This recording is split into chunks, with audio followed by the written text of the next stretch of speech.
Hello, Weekend Crafter. Welcome back to the Craft Time Studio. This is Ange, your Weekend Crafter, and for this weekend, we will be making bag charms. If this is something that interests you, I hope that you consider liking and subscribing to the Craft Time Studio for your weekend dose of crafts. I recently got a lot of these vintage-looking stickers on my feed, and I thought of how cute they would look if they got turned into clay.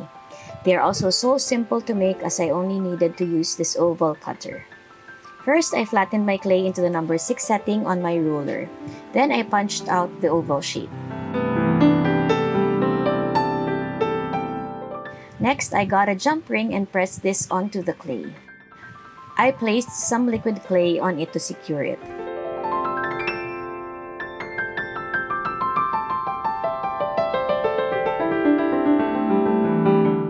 Then, I cut out another oval in a thicker setting, so that it can be placed on top of the first oval to sandwich the jump ring.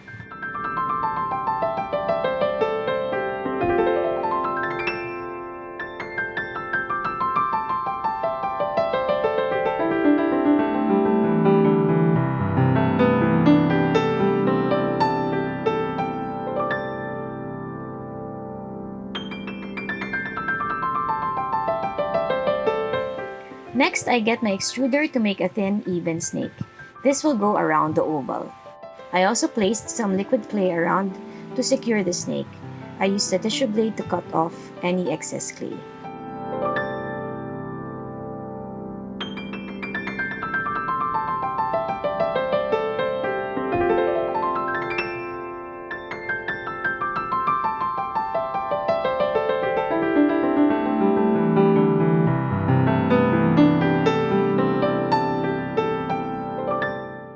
I then placed my floral design onto the clay. For this, I used some silicone molds for the flowers.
Remember where the ends of the snake meets?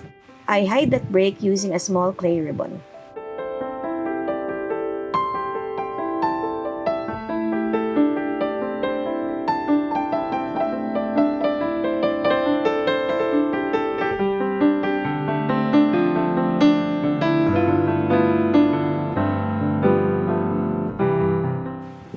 This is how it looks like once it's baked.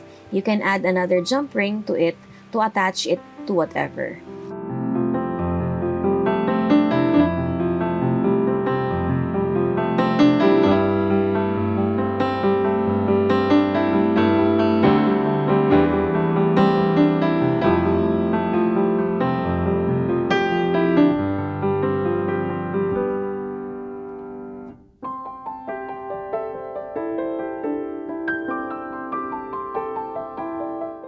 You can make these into pendants or keychains, but I personally wanted to make them into bag tags.